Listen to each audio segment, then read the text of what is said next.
And the last speaker today and in the conference will be Kentaro Nagamine with talking about AGN jet simulations and other AGORA efforts.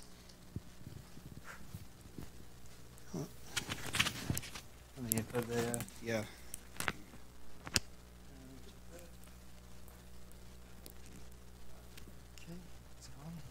Okay, I think it's on, yeah, okay. Great, okay, so the final talk of the workshop.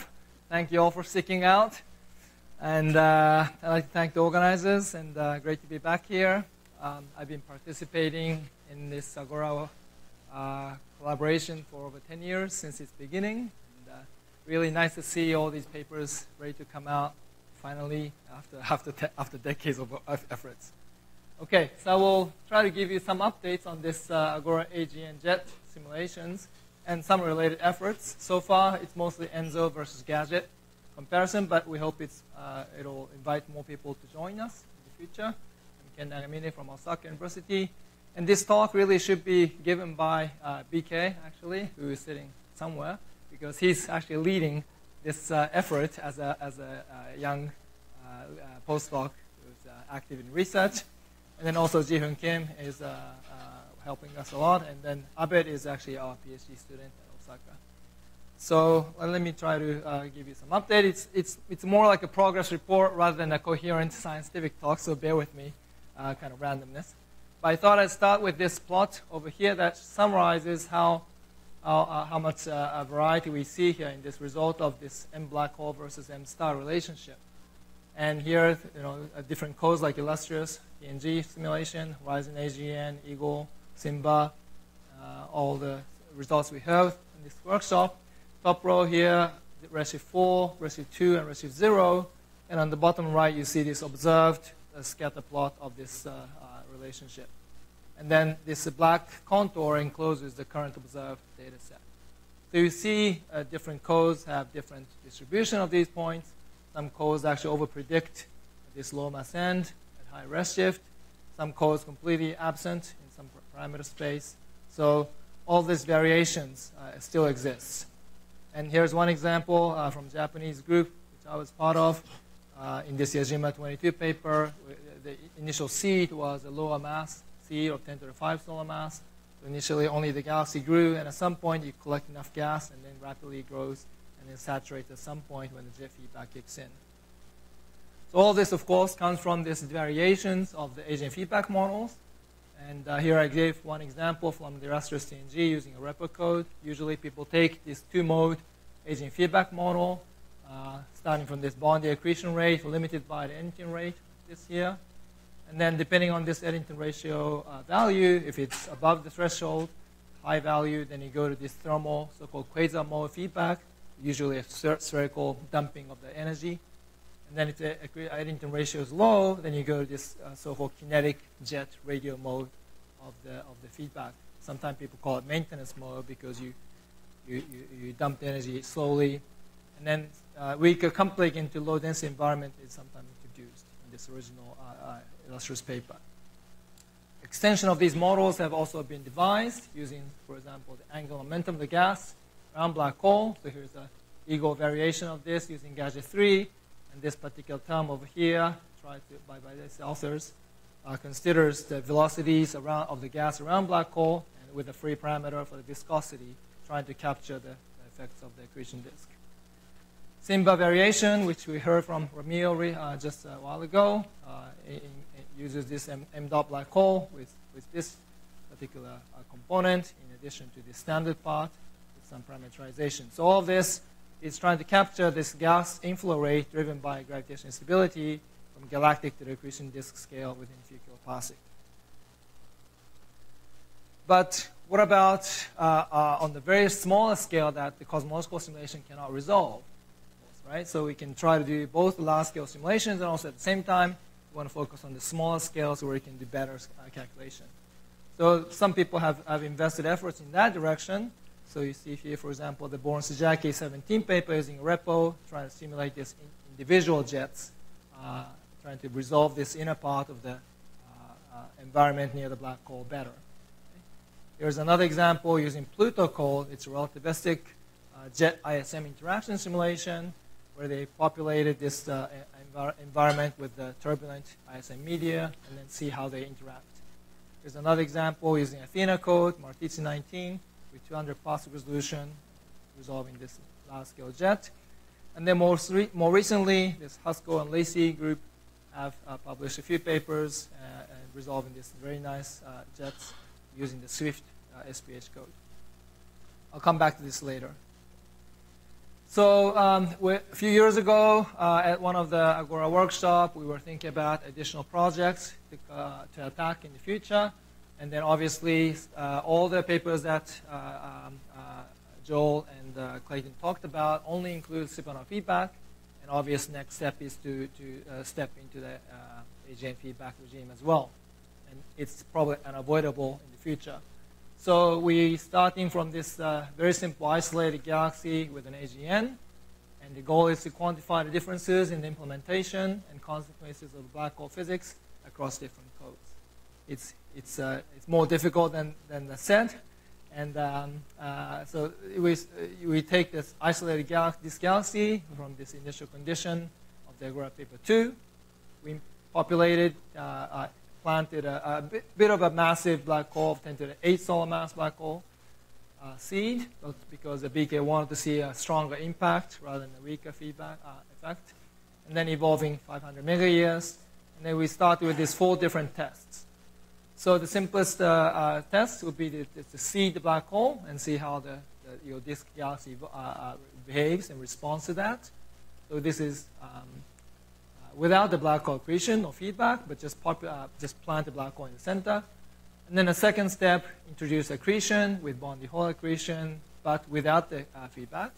And then the third step is to turn on the feedback with constant accretion rate and thermal feedback. And then the fourth step would be to do full physics, complete run, just like the supernova feedback, complete run with Bondi hole accretion and black hole thermal feedback. So we try to focus on isolating feedback effects and constant accretion rate and thermal feedback. Okay, and the properties to be looked at. So far, we have considered looking at density temperature projections, obvious outcomes, mass energy outflow rates at certain distances, phase diagrams, angular momentum of the gas, black hole position, again, the gas mass within various distances, and mass loading factor, and also stuff emission history. So if you have suggestions for the quantities to examine, please let us know. Let me show you some of the preliminary results from these experiments. So here's the ENSO result showing density, projection, and temperature slice. Not so much different from the previous results that we heard. With star formation, without star formation. And then in this case, it's a low accretion rate, 0.01 solar mass per year, constant accretion rate on the top, and then 0.1 solar mass per year on the bottom. This is density, and on the right is temperature. You can see the differences very much. This is a still image, not so much difference. If you look at edge-on, you'll see some effects. So on the density side, you can't really see the difference very much, but on the right-hand side, you see the temperature. So on this column with star formation, this is without the star formation. With the star formation, you see these bubbles coming out of the disk from the supernova bubbles. And then if you don't have supernova star formation, then you don't have these bubbles here from this, but you see this initial shock wave propagating into the CGM due to the AGN feedback, thermal feedback. Okay, so that's ENSO thermal energy dump within the fixed radius of 160 parsec. And then here's the velocity weighted phase plot from ENSO, again with star formation, no star formation, and no feedback. And then the constant accretion rate of 0.01 and 0.1 solar mass. These are all preliminary. We haven't really spent so much time analyzing it, but you see these variations in the phase diagram. All these details are probably due to either with the star formation or how it's coupling to the black hole feedback. We are yet to discuss this more further in comparison to gadget results. And then Joel was pretty much interested in this wandering of the central black hole. In some codes, this central black hole kind of wiggles around this within the galaxy, and that became a problem for accretion. So we also looked at how much they move around within the isolated galaxy. And typically, the central black hole in the ENSO code wanders around, plus minus 0.5 kilopascal range. It's not a huge deviation, but it does wander around like this in this parameter space. Not so much different between the two accretion cases. So let's discuss the gadget 3 side. Originally, we discussed the 5 feedback models, and then for no feedback, no AGN model, kernel-based feedback, fixed radius feedback, and thermal bomb feedback, a tethered method. And then one of the problems that we encountered in the beginning in starting the comparison is that trying to do this constant accretion onto the black hole, there was a problem with the kernel-based feedback, which many of the SPH method adopts in the AGN feedback, because when you try to dump the thermal energy in around black hole, basically those gas particle is kicked out due to the thermal expansion of the gas, and it kind of drains the gas around black hole very quickly. So the rapid density drop can be observed, and then the kernel expands very rapidly, and a realistic extensive feedback is applied. So trying to compensate for this problem, we tried to come up with some solution, tethering some particles as a mediator of the thermal feedback near the black hole, but it turned out that it still kind of limits the propagation of the thermal energy into the CGM. It turned out to be ineffective feedback. We also tried limiting the feedback radius into a certain region, but that also misses some feedback events due to the limitation of the range. So right now we are playing with the self-regulated Bondi accretion plus the kernel-based with the spawning particle method. Okay? And this was kind of motivated by the Haskell and Lacey results that I showed earlier. So here's one plot that's showing the temperature projection plot from the fixed radius in gadget, and from right to left, it's an increase in accretion rate, and edge on, face on. You see what I was saying is that like this here, you see a central hole. If you dump the thermal energy, the gas is kind of evacuated from the central region, and it kind of loses the resolution to simulate the thermal feedback at the later time step. So one question we had was that why the disk in ENSOs not disrupted and so intact in the earlier movies that I showed you. It was very thin, and even when you do the thermal feedback and ENSO run, the disk was not disrupted, and it was kind of continuously providing the gas into the center. Is it because there is no de-refinement in ENSO or minimum gas density is too high? Those were the thing, one possibility that we thought of. And then, so right now, on the gadget side, we're also considering the kernel-based thermal energy dump. And then with self-regulated Bondi accretion, not just a constant accretion rate. And then the thermal bomb method with self-regulated Bondi accretion, and the spawning thermal bomb, spawning the particle with thermal bomb method with constant accretion. Let me just show you one example of the movie for the gadget. So here are the temperature projection, just like the ENSO case. So here's the thermal bomb edge on, and then the face-on image. See, we do have these jet features coming out. A little bit better than the previous constant case. So here's the thermal bomb case without the star formation. So this doesn't have the feedback from the star formation. No supernovae, and then this is a constant accretion case. But we are still kind of evaluating which one would be a viable method to do, and it requires more closer attention to comparison to ENSO. Okay, here's the example of the phase diagram. This is a thermal bomb case, and this is no star formation case. This is a constant accretion rate with a spawning particle. You see some variations in the phase diagram. For example, this part is due to our star formation model, where the supernova feedback kicks up the gas and keeps it here in the intermediate temperature range. So without the star formation, you don't have this part over here. With the constant feedback, AGN feedback is furthermore kicking up the gas, and then you see the raining of the gas down to this part as it cools down to this hotter part. So these differences we are trying to examine more, and then it'll come in the future. Okay, so the particle injection in SPH, it was kind of motivated by this work by Haskell and Lacey. They managed to produce this very nice jet, both for the ballistic regime and the self-similar regime. And then what they did was to have a reservoir of particles near the black hole in the center of the galaxy on this 300 kiloparsec versus 1 megaparsec range, fairly large scale. With these parameters, and the reservoir is basically having the same particle masses, and that was given initial velocity of 15,000 kilometers per second, fairly rapid velocity for the launching, and then that which corresponds to the jet power of 10 to the 46 joules per second. The nice thing about this setup is that you can try to compare these results to the analytic result. And if you think about some jet parameters like the jet velocity, Vj, power Pj, ambient density rho, and pressure, and which can also be translated to mass flux Qj, this functional form, and also the jet length Lj of Vj times T, you can try to come up with a length scale that can describe the propagation of the jet. So L1 is one length that you can write down with these parameter sets, Pj and the rho and Vj, which corresponds to a regime where the jet mass is actually much greater than the swept up ambient mass. In the L2, you can write down another length scale using the rho and Pj and the pressure P with this combination. And this is a regime, a bit later regime, where ambient pressure becomes important. And then this paper by Kentaro and Fowler 98 showed that most of the FR2 jets are actually within these L1 and L2.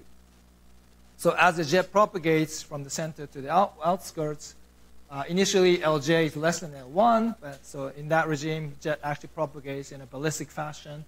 And then once the jet acquires, sweeps up enough mass, it will gradually transition into this L2 regime.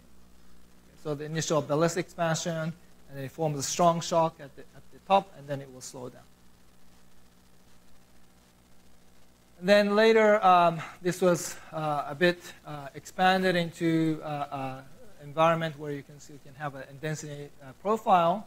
So if you have this power law type density profile, you can again come up with another length scale, which corresponds to the self-similar jet. So once Qj and P are excluded, one cannot form length scale, and you will result to a self-similar jet. But introducing the time again, and then also using this length scale here, you can come up with another parameter set for the jet.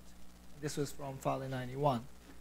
So with self-similarity and cylindrical geometry, you can write down this equation here with some coefficient, and this coefficient was obtained by Kaiser-Best from these parameter sets. So this involves like a jet lobe size, this parameter beta, and then the opening angle of the jet, and then the adiabatic indices of the cocoon and the lobe. So these analytic solutions provide us some guidance into the jet length and jet propagation, which is not available for the galactic cases. But you see, so in Haskell papers, they nicely recovers this jet propagation as a function of time from left to right. So this is the ballistic jet for the Haskell case, and then this is a self-similar jet, which is a bit wider opening angle, also propagates like this. And we were able to reproduce their result with our code. This is a gadget 3, time-dependent artificial viscosity, opening angle 10 degrees, and like these two cases here. And on this bottom panel, this is all summarized into lengths versus the time. So this black dash lines is an analytic solution from the Kaiser-Best. And although there's a slight deviation from this line, slope is almost 1, and then nicely reproduces this propagation. Okay, so this kind of encouraged us to look at this spawning technique. And here's a phase diagram of that jet propagating. And then starting from this initial reservoir particle, once it expands, it will adiabatically cool. So some particle goes to this adiabatic cooling regime, whereas some of the particle gets shocked and it goes to the hot regime over here. Okay, so we are now trying to compile these results, and this is very similar to Haskell-Lacey results, but we can reproduce its density, a variety of physical quantities for these jets, and it provides a kind of baseline for the comparison for the galactic scale as well, I think. Okay, and this is my last slide. Let me advertise one work, separate work from my group, which was put on archive just yesterday. And because we discussed a lot about the cold flows in this conference, this paper is titled Stability and Laminar Emission of Cold Stream in the CGM, Impact of Magnetic Fields and Thermal Conduction. So this is a sort of idealized simulation of the cold flow in the CGM. And then in this mixing layer, you have this KHI, Kelvin-Helmholtz instability. And we implemented this B field, magnetic field, and thermal conduction in the Athena++ three-dimensional code. And this B field is amplified at this interface of this cold flow and the ambient medium. Diffusion kind of diffuses this interface radius, so that further reduces the instability, and the laminar emission is reduced. Okay, so if you're interested, please take a look at this movie and also this archive over here. All right, so this is my quick summary. So we just initiated this four-step comparison proposed for the galactic AGN jet. Right now, the ENSO versus Gadget comparison is ongoing, and efforts to overcome some space problem for the thermal feedback has been applied, and we're still investigating. And other cores are welcome to join. We have been in touch with the SWIFT group for the jet, so Haskell and Lacey are interested in trying to reproduce what we've done so far. So maybe if that is successful, they might join, but they need to talk to the SWIFT, other SWIFT group as well. Hopefully a repo will also join in future, because some members are going to Cambridge to join the Deborah's work group. Yeah, that's it. I'll stop here. Thank you.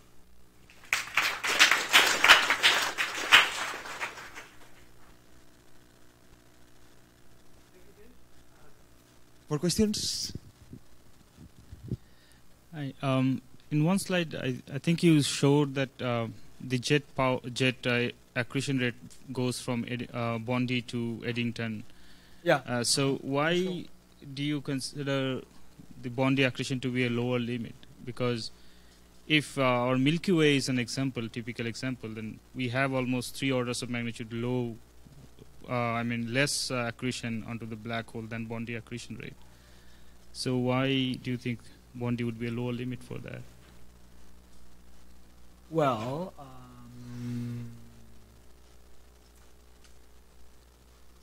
I guess that's the best you can do for this kind of situation. Sure. I guess, right? My actual concern is whether people do take Bondi-Hoyle-Littleton accretion formula is taken, and we also don't we can't even achieve the supermassive black hole masses if you just take this Bondi accretion rate. So people actually introduce the boost factor on top of Bondi, or factor of 100, for example, in order to achieve. And that's because we're not resolving the high density region near the black hole, and the density in these that goes into this formula is very, very low in the cosmological case. So if you just simply apply this formula in the cosmological simulation, this Bondi rate turns out to be a very low number anyways. Okay? So there's no reason to go even further lower than the Bondi rate. So you say it doesn't matter really? Well, there's no other good methodology to try to calculate this, unless you come up with additional subgrid model for the accretion disk around the black hole, and then try to come up with an additional accretion rate. I don't know if some other people have other opinions about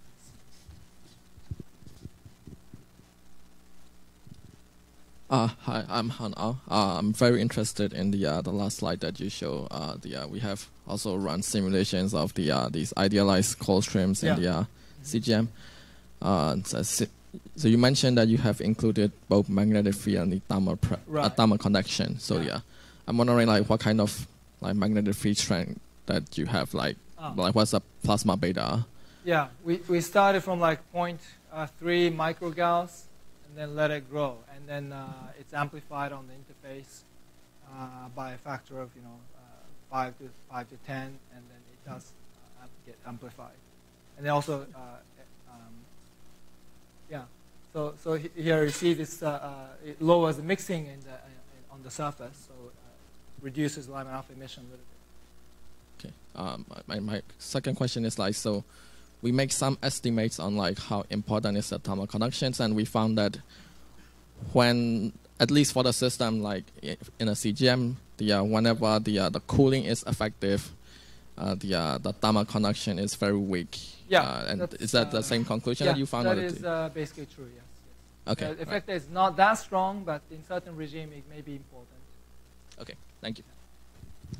Okay, I have a last question myself. When you have shown the gadget model for the black hole, no, in the center of the system, you have shown before for ENSO that it was shaking, no, it was moving from the center, but not for gadget. So it's similar. No, we have to look at that more carefully. Yeah, in the case of gadget, we have a separate problem that the entire galaxy kind of shifts around in the simulation box, and that is the kind of typical problem that people have. But we have to go back to the problem and then cross-examine this with the gadget.